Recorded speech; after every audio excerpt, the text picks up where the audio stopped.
Alright, mga kababayan, mga kaibigan, mga katokis, mga kapots. Kamusta po kayong lahat? And once again, welcome po dito sa Simply Tokis Vlog. Tayo po ay magbibigay ng maiksing komento, opinion at reaksyon sa mga mainit na usaping pangpolitika sa ating bansa. Pag-usapan natin mga kababayan, ano po ang dahilan bakit tumaas ang trust rating ng Pangulo ayon po sa palasyo?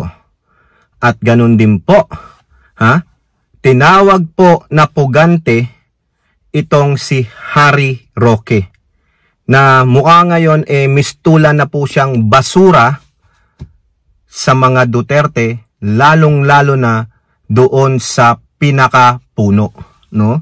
Mamaya sasabihin natin kung sino po ang nagsabi ng siya na ay isang pugante. Okay, shout out po lahat sa inyo and may God bless us all.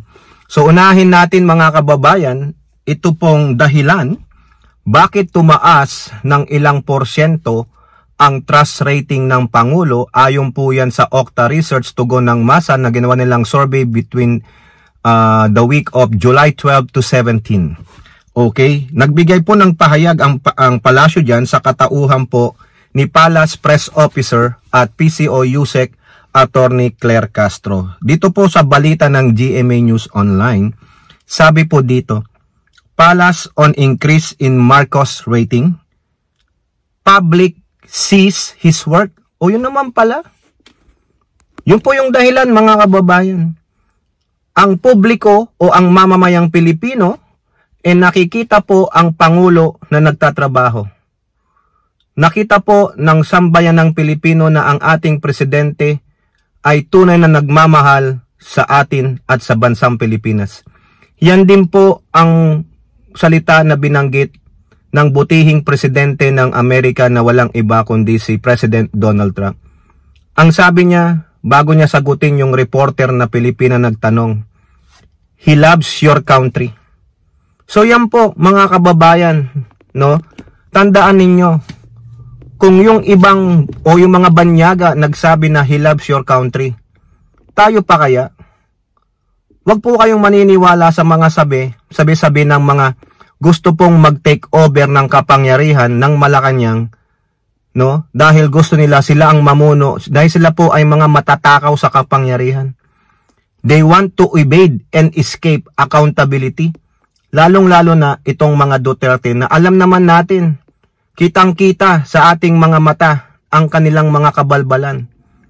Nadinig natin ang mga pinagsasabi ng inyong dating presidente na siya ay adik, na siya ay mamamatay tao, mandarambong din sa kaban ng bayan, hihintayin niya kayo sa impyerno at kung ano-ano pang mga kabastusan at kabalastugan na pinagyabang niya. Di po ba? Tapos yung panganay na anak na siya ngayon representante ng 1st District ng Davao City, nakita nyo kung paano nanakit ng kapwa Pilipino at napaka-immoral. Di po ba? O yung presidente, hindi makapagpaliwanag ng tama sa mga akasasyon laban sa kanya. O yung isa namang acting mayor ng Davao City, di ba? Isang duwag, puro daldal lang, di ba? O ngayon, kaya nakita ng mga Pilipino, ito pala ang totoong nagmamahal sa ating bansa. Ito pala ang totoong presidente na mahal kami. O nakita nila, nagtiwala sila sa Pangulo. Ito po ang sabi. Malacanang on Friday welcomed the boost o pagtaas ng trust and performance ratings of the President Bongbong Marcos on the second quarter of 2025. PPO Undersecretary Claire Castro said the public is seeing that the President is working for the country. Quote, unang-una, malamang po nakikita na po ng taong bayan kung ano po talaga ang ginagawang trabaho ng Pangulo at nakakatuwa at nakikita na po nila kung gaano po kasipag ang Pangulo para sa taong bayan at sa bayan. However, she clarified that Marcos is not after the figures or ratings. Opo, ganun po ang Pangulo. Kumbaga, wapakils po siya sa numero. It is just the numbers. What important is magampanan ng Pangulo yung kanyang trabaho. Ano po yun? pagsilbihan ang mamayang Pilipino, depensahan ang konstitusyon at ang mamayang Pilipino at ang bansa, ibigay ang pangangailangan ng mga tao ng naaayon sa batas, yung hindi mangungurakot, hindi mandarambong tulad ng ilang mga mambabatas dyan at politiko. Yun po yan. Mandato po ng Pangulo yan. He swear an oath to defend the Constitution. Sino sa Constitution? We, the people. Di po ba? Ayun po.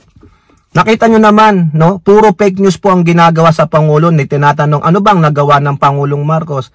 Gunggong na lang po ang maniniwala sa mga nagsasabing walang nagawa ang Pangulo. Nakita nyo naman, no? Hindi lang sila nanonood ng balita tungkol sa mga ginagawang programa ng Pangulo, pinupuntahan niya mga magsasaka, kung ano-ano pang mga event ang dinadaluhan niya. Kasi masakit po sa kanila yun, ma'am, na makita na, ay, nagtatrabaho palang Pangulong ito para sa mamayan. Di ba, nakapagbigay na kung ano-anong mga kagamitan sa mga magsasaka, sa mga mangingisda, sa mga healthcare, no? Sa mga ating edukasyon, pilit na nilalabas sa karimari-marim na problema ang DepEd. Ganun din ang healthcare. Ano pa gusto ninyo? O libre man ang inyong bill sa mga DOH accredited hospital, sa ward man yan, at least libre pa rin. May ginawa pa rin ang administrasyong ito. Pero hindi po siya tumitingin sa numero. It is just the number. Ang mahalaga, maraming matugunang problema masolbahan. Hindi man tuluyang mawala, pero malimitahan o mabawasan. Okay? Quote, ngunit sasabihin po natin muli, ang Pangulo po ay hindi maaapektuhan ng anumang numero. Pero siyempre po ito ay ikinagagala at kung tumataas man po ang approval at trust rating ng Pangulo, ay nakakatuwa po ito dahil nakikita na nagtatrabaho. Mas mahirap po kasi na bumababa ang ratings pero nagtatrabaho. Pero mas mabigat yung hindi nagtatrabaho pero tumataas ang rating. O alam nyo naman kung sino na ang pinariringgan dyan. Wala man lang nabanggit na pangalan ang matapang na PPO at PCO Yusek Claire Castro, pero sa akin po, babanggitin ko yung inyong tukmol na Vice Presidenteng Sara Pusit Duterte. Walang tinrabaho yan. Huwag mong sabing tinatrabaho mo ang OFW na tatay mo. Hindi naman nagtatrabaho ang tatay mo doon. Hindi man siya nagtrabaho sa ibang bansa, kaya hindi mo mako-consider na OFW yan. Ano ba ibig sabihin ng OFW? Overseas Filipino Worker. Nagtrabaho ba sa Netherlands si Digong? Hindi po. Di po ba? So, wala siyang tinrabaho, pero sumasahod. Tapos tataas ang rating. Kalokohan po yan, mga kababayan. Nanloloko na lang yung ganong ratings, wag nyo pong pagkatiwalaan. Okay, so maganda po yan, no? Pero sabi nga ng palasyo, ang Pangulo ay hindi tumitingin sa numero. O ayan po, napakaganda po niyan. So sana tuloy-tuloy yan at sana yung numero ng tukmol ninyong Vice Presidente na super sinungaling, super duwag ay lalong bumagsak. Bakit nyo pagkakatiwalaan ang taong hindi marunong magpaliwanag sa mga aligasyon? Walang accountability kundi puro deflection at paninira. No? Yung paninira niya sa gobyerno, hindi niya alam, yun na pala ay ginagawa ng tama. Yung 20 pesos kilo ng bigas, yung corruption daw, asaan? Wala kang maipakita, wala kang mailahad na katotohanan. Dapat yung mga pinagdadaldal mo na mga akusasyon laban sa gobyernong ito ay back-upan mo ng ebidensya. Kaso wala po eh. So therefore, it is just tanim marites. Tanim intriga. Tapos may mga nininiwala naman no, na walang utak, mga tanga at bobo. Yun po yung mga followers nila. Now, mga kababayan, pasok naman tayo dito sa nagsabing siya ay pugante. Sinabihan po si Harry Roque, tuwiran na to. Hindi po Pilipino na ang nagsabing pugante si Harry Roque. Ang nagsambit po ng kataga na yan o ng salita na yan ay walang iba kundi yung mismong abogado ni Digong, international lawyer ni Digong, yung kanyang lead counsel sa kanyang kaso sa ICC na walang iba kundi si attorney Nicholas Kaufman. No? Kasi po, punong-puno na si Kopman sa mga antics, sa mga pinaggagawa at pinagsasabi nitong si Harry Roque. Akala mo naman siya ay isang abogado, no, na hinar ng Duterte. Wala nga po siyang puwang sa mga Duterte. Hindi po siya kinuwang abogado ni Digong kasi alam ni Digong ang karakas ni Harry Roque na napakadaldal. No? Wala ka pong sikretong maitatago kay Harry Roque kundi ilalabas at ilalabas yan. Mamumutawi sa bunganga niya yan.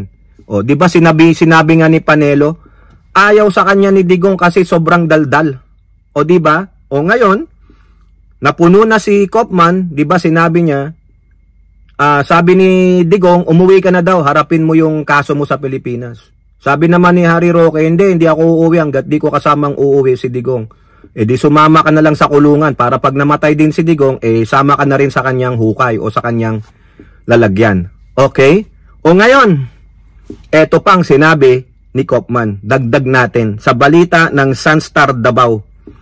Kopman, Duterte wants no help from fugitive Roque amid ICC case. Ayun. Yun ang matapang na sinabi ni Kopman. Bakit niya nasabi yan? Kasi araw-araw niya daw pong kausap si Digong. Kung si Hanelet pinagbawalan ng makita si Digong, si Kopman hindi po. Kasi siya ang lead counsel. Si Hanelet, kapamilya ba? Kabit. Baka nga, si Sara Duterte pa ang nagsabi na patigilin mo ng papasukin si Hanelet kasi sinasabi niya ang mga impormasyon kay Harry Roque na dinadaldal ni Harry Roque at nako-compromise ang kaso ni Digong. Ayon, baka nga may kinalaman dyan yung mga anak ni Duterte sa kayong legal wife niya na even though na hiwalay na sila. O, di ba? Ikakampi ni Hanelet si Roque na madaldal Ayan napuno na po si Kopman. Binara rin ni Kopman si Harry Roque about do sinasabing hindi na daw nakakadalaw si Hanelet. Sabi ni Kopman, bala siya ako araw-araw nakakadalaw Baka nga si Kopman na rin ang nagsabi sa ICC, baka hindi lang si Sara Duterte. Di ba? Na wag nang papasukin yan, kabit naman yan, hindi naman immediate relative yan. Di ba? Nakakahiya. O ngayon, binanatan si Roque. Duterte wants no help from fugitive Harry Roque. Tama nga naman. Bakit ka hihingi ng tulong sa taong pugante? Anong credibility niyan, mga kababayan? Alam nyo si Harry Roque, ginagamit niya lang ang Duterte para sa kanyang sariling kapakanan. Para matakasan niya yung accountability niya sa Pilipinas.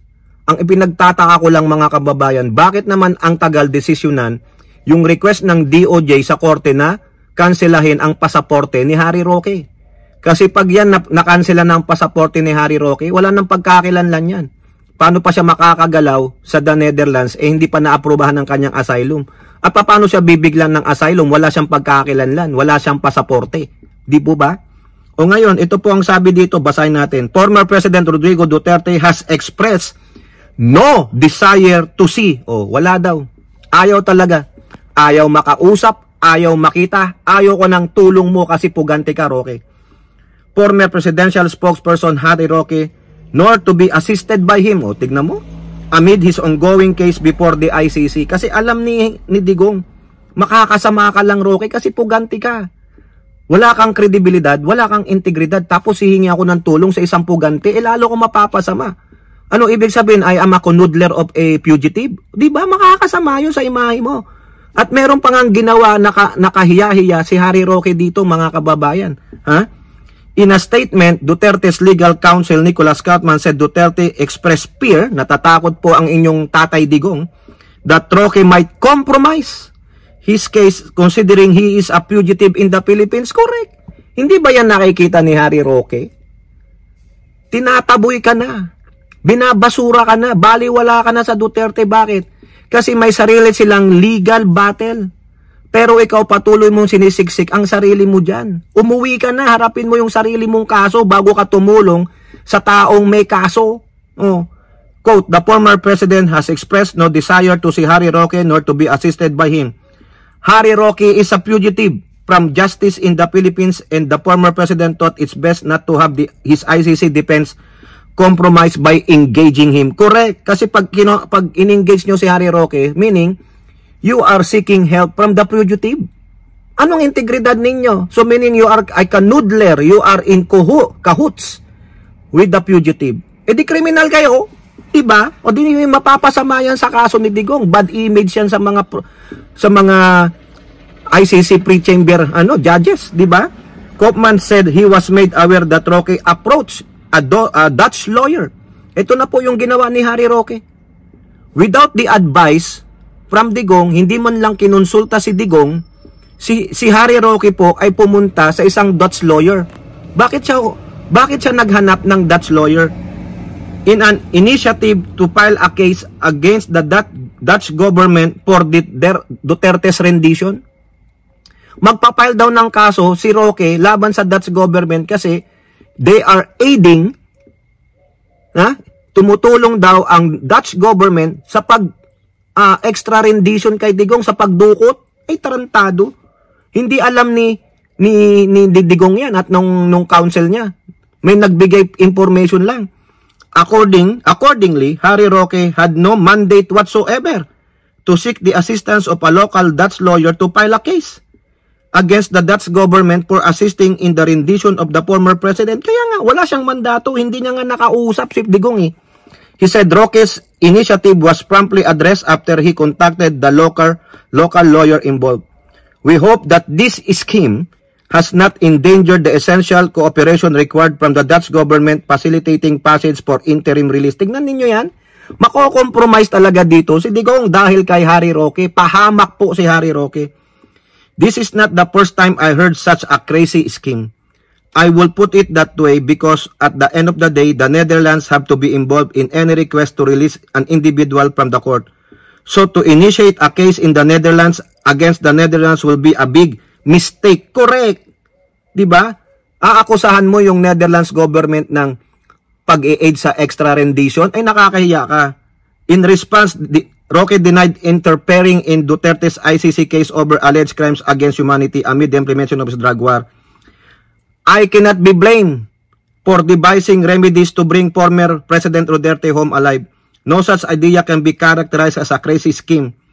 In fact, Vice President Sara Duterte, sabi niya, acknowledged that we have discussed the domestic legal remedy on numerous occasions. I have deferred to the business decision to hold the domestic legal in abeyance pending the outcome of the interim reliefs. O ayan, kaso nga Roque, sa mismong kliyente, yung mismong kliyente na si Digong, dapat ang kinakausap mo, hindi si Sara Duterte.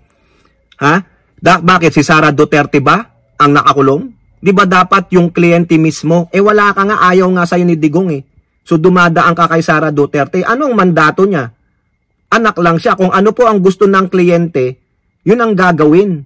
Ikaw pahama ka, Roque, tapos defensive ka sa kalokohan mo? Wala, Roque. Wala kang mandato. Ayaw sa'yo ni Digong. Umuwi ka na. O tinawag ka pang pugante tuloy. Ngayon ni Attorney Nicholas Koopman. O, Roque, umuwi ka na. Harapin mo yung sarili mong legal battle. Paano kapag kakatiwalaan ni Digong, unang-una madaldal ka, wala kang credibility. Tapos makikipagtulungan sa'yo si Digong, isa kang pugante. O, di ba? O kayo po, ano pong inyong masasabi? Comment down below and don't forget to like and share. Hope to see you in the next videos. Bye-bye. God bless.